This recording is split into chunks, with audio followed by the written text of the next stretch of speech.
Hello po sa inyong lahat mga ka-crypto. Ako po si Pinoy Crypto Trader at sa video po na ito ay muli po nating pag-uusapan ang Operation Choke Point 2.0. Ayan. Ito po ay isang kontrobersyal na usapin ngayon na inilabas po ng kilalang abogado or attorney at crypto advocate na si Ginoong John Deaton. Yan, ang tanong ay bakit nga ba siya nananawagan ng federal probe laban dito? Ano po ang epekto nito para sa atin bilang mga Pinoy crypto traders at investors? At higit po sa lahat, paano po natin dapat tingnan bilang bahagi ng global crypto community ang bagay na ito? Ayan, bago po natin pag-usapan ito ay nais ko lamang po munang bigyang linaw ang aking disclaimer kung saan ang nilalaman po ng video na ito ay hindi po ito isang financial advice. For education and information purposes lamang po ang layunin nito. Ayan po siya, si Attorney John Deaton. Ano nga ba ang laban ni Ginoong John Deaton sa Operation Choke Point 2.0? Yan, si Ginoong John Deaton ay isang masugid po na tagapagtanggol ng mga XRP holders at kilalang kritiko ng SEC. Sa pagkakataong ito ay binibigyang pansin niya ang umano'y sistematikong paglaban sa Operation Choke Point 2.0 sa cryptocurrency activities sa bansang US. At yan, na-content ko po yan sa nakalipas na video ang tungkol dito sa Operation Choke Point 2.0. Ayon po kay Ginoong Deaton, ang operasyon na ito ay isang pagsubok na pigilan ang mga serbisyong may kaugnayan kay Bitcoin, Ethereum at maging iba pang mga cryptocurrencies. Sa tulong ng mga dokumentong nakuha mula sa FDIC, natuklasan na mula noong taong 2022 hanggang 2023 ay may 25 liham yan or 25 letters na ipinadala ang FDIC sa iba't ibang mga bangko.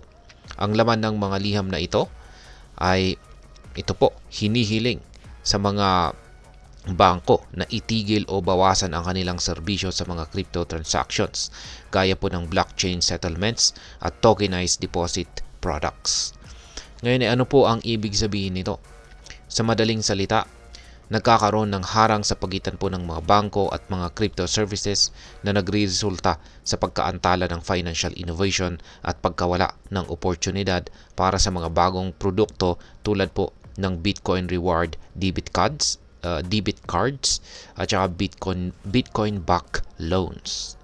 Ngayon ay ano po ang sinabi ni Ginoong Deaton tungkol sa free market system? Ayan, ayon po kay Ginoong Deaton, ang Operation Choke Point 2.0 ay hindi lamang usapin ng crypto. Itinuturing niya itong isang direktang atake sa free market system ng Amerika. Naniniwala siya na ang ganitong klase ng regulasyon ay nagbibigay ng masamang halimbawa dahil pinipigilan po nito ang mga lehitimong negosyo na umunlad. Dagdag pa niya ay hindi dapat ang mga opisyal na hindi na halal ang magdidikta kung sino ang mananalo o matatalo sa market. Sa ganitong paraan, nawawala po ang kakayahan ng Amerika o bansang US na manatiling nangunguna sa larangan ng innovation at ekonomiya. Yan. Ang isang halimbawa po nito ay ang Custodia Bank. Ang bangkong ito ay naapektuhan ng husto at hindi na nagkaroon ng access sa banking infrastructure.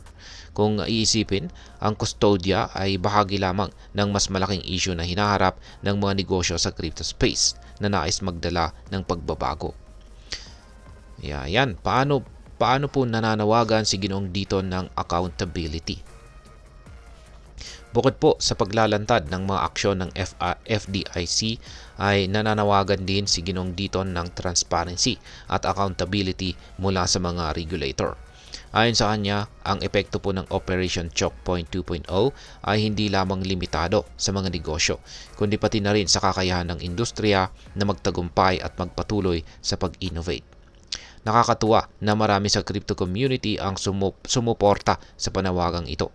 Ang Chief Legal Officer ng Coinbase na si Ginoong Paul Grewal, halimbawa, ay humiling sa Kongreso na magdaos ng mga pagdinig tungkol sa mga aksyon ng FDIC. Dagdag na suporta mula sa mga bagong administrasyon. At yan po, sa pagbabalik ni Pangulong Donald Trump yan bilang President-elect tila mas maganda po ang regulatory environment sa crypto. May bagong crypto czar na rin na si Ginong David Sachs na nangakong labanan ang choke point agenda, at si Representative French Hill na nagsusulong ng patas at balancing crypto regulations. Ngayon ay ano naman po ang epekto ng Operation Choke Point 2.0 para sa atin bilang mga Pinoy crypto traders? Para sa atin ay maaring hindi po direktang naapektuhan ng Operation Choke Point 2.0 ang local crypto trading space or scene.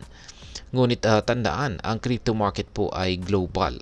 Kapag naapektuhan ang innovation at paglago ng crypto industry sa Amerika, maaari rin itong maapektuhan, maaari rin itong makaapekto sa liquidity, mga bagong products at maging tiwala ng mga tao sa cryptocurrency bilang isang technology. Kaya halimbawa kung mapipigilan po ang pag-usbong ng mga serbisyo tulad po ng Bitcoin collateralized loans o tokenized assets, maaring mawalan po tayo ng oportunidad na makakuha ng mga bagong paraan ng paggamit ng crypto. Ayan. At ngayon ay ano naman po ang aking masasabi tungkol dito? Bilang bahagi po ng global crypto community, mahalagang bantayan natin ang mga ganitong usapin. Ang transparency at patas na regulasyon ay hindi lamang po para sa Amerika, kundi para rin sa buong mundo. Dapat po nating suportahan ang mga panawagan tulad ng kay Ginoong John Deaton na nagsusulong ng patas na laban para sa lahat ng crypto enthusiasts at investors. Tandaan, ang crypto po ay isang teknolohiyang binuo para magdala ng kalayaan at oportunidad. Ngunit kung patuloy po itong haharangin ng mga hindi patas na regulasyon, mawawala ang tunay na layunin nito.